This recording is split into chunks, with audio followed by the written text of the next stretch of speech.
News, सच जरूरी है। नमस्कार दर्शकों, यह है एमएस न्यूज नेटवर्क और आप देख रहे हैं एमएस न्यूज टीवी। मैं हूं आपके साथ शुभांगी।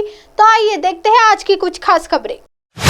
तेजस्वी यादव ने केंद्र को वादा न पूरा करने पर घेरा, बोले बीजेपी हमेशा हिंदू मुस्लिम मंदिर मस्जिद करती है। क्योंकि मोदी सरकार के खिलाफ विपक्ष एकजुट होकर मोर्चा खोल चुका है। विपक्षी राजनीतिक दल लगातार मोदी सरकार पर हमले कर रही है। वहीं पटना में बिहार मुख्यमंत्री नीतीश कुमार द्वारा 23 मई को विपक्षी दलों की मीटिंग के ऐलान के एक दिन बाद बिहार के उप मुख्यमंत्री तेजस्वी यादव ने कई मुद्दों पर सरकार को घेरा है। बिहार के पूर्व मुख्यमंत्री लालू प्रसाद यादव के छोटे डिप्टी सीएम बेटे तेजस्वी यादव ने केंद्र सरकार के जनता से किए वादों को गिनाते हुए घेरा है। तेजस्वी यादव ने कहा कि लोकतंत्र खतरे में है, देश में संविधान से छेड़छाड़ की जा रही है। इसके साथ ही उन्होंने कहा कि मोदी सरकार ने अपना कोई भी वादा पूरा नहीं किया है।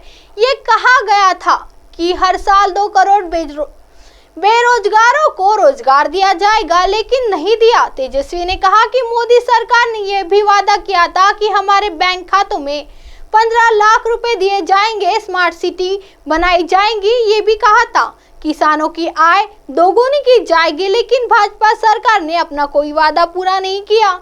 इसके साथ ही बिहार डिप्टी सीएम ने कहा भाजपा हमेशा हिंदू मुस्लिम मंदिर मस्जिद की बात करती है। आइए बढ़ते हैं अगली खबर की तरफ। चीन के साथ सामान्य संबंधों की उम्मीद करना बेईमानी है। बीजिंग को सीधा संदेश देते हुए यह स्पष्ट कर दिया है कि जब तक पूर्वी लद्दाख सीमा पर स्थिति सामान्य नहीं होती, तब तक चीन के सामान्य संबंधों की उम्मीद करना बेईमानी है। भारत ने कहा था कि सीमावर्ती क्षेत्रों में शांति और स्थिरता होने पर भी पड़ोसी देश के साथ संबंधों में प्रगति हो सकती है। विदेश मंत्री एस जयशंकर ने दोनों देशों के बीच संबंधों में सैनिकों की अग्रिम मोर्चे पर तैनाती को मुख्य समस्या करार दिया। जयशंकर ने केंद्र में नरेंद्र मोदी सरकार के कार्यकाल के 9 वर्ष पूरे होने के अवसर पर संवाददाताओं से कहा, भारत भी चीन के साथ संबंधों को बेहतर बनाना चाहता है, लेकिन यह केवल तभी संभव है जब सीमावर्ती क्षेत्रों में शांति और स्थिरता हो। विदेश मंत्री ने चीन को पूरी तरह से स्पष्ट किया कि जब तक सीमावर्ती क्षेत्रों में शांति और स्थिरता नहीं होगी, तब तक देशों के संबंध आगे नहीं बढ़ सकते हैं। जयशंकर ने उत्तरी सीमा की स्थिति और चीन की बेल्ट एंड रोड पहल के खिलाफ देश के रुख का हवाला देते हुए कहा है कि भारत किसी दबाव, लालच और गलत विमर्श से प्रभावित नहीं होता।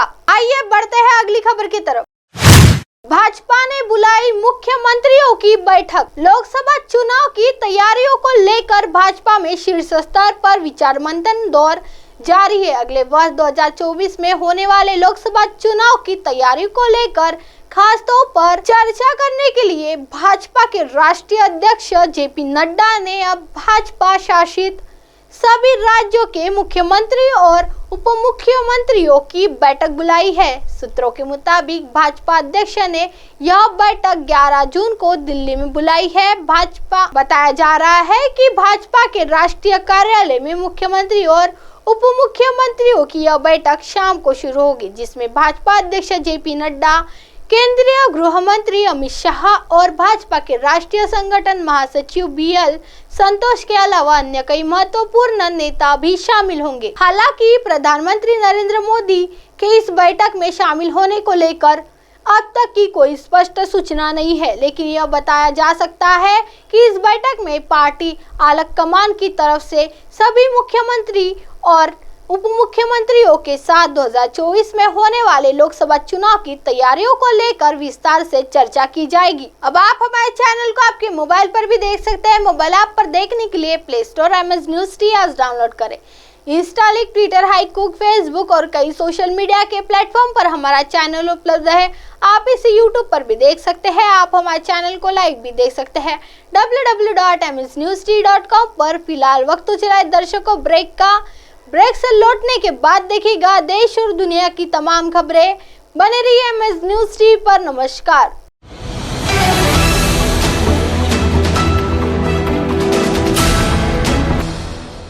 ये है एमएस न्यूज नेटवर्क और आप देख रहे हैं